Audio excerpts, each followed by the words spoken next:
ഈ തള്ളുന്ന പുക ഫുള്ള് റോഡിലേക്കല്ലേ പോകുന്നത്. പകുതി ബസ്സിൻ്റെ അകത്തേക്കും കയറുന്നുണ്ട്. യാത്രക്കാർക്കും അതൊരു ബുദ്ധിമുട്ടാണ്.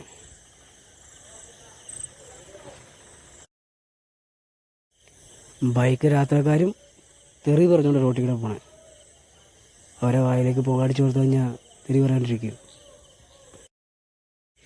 വീഡിയോ എടുക്കണ എൻ്റെ മുഖത്തേക്കും കണ്ണിലേക്കും പുകയടിച്ച് ആകെ അവിഞ്ഞ ഈ പറക്കും തള്ളിയിൽ ഞാൻ ഇരിക്കണേ.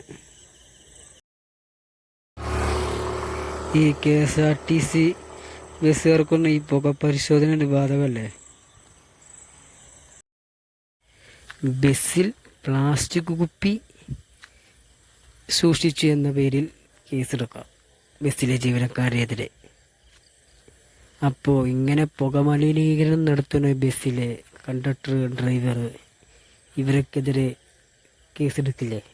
അതോ ഈ ബസ് റോട്ടിൽ ഇറക്കാൻ അനുമതി കൊടുത്ത KSRTC ബസ്സിൻ്റെ ഇൻചാർജ് ആളുണ്ടാവുമല്ലോ, അവർക്കെതിരെയാണോ കേസെടുക്കുന്നത്?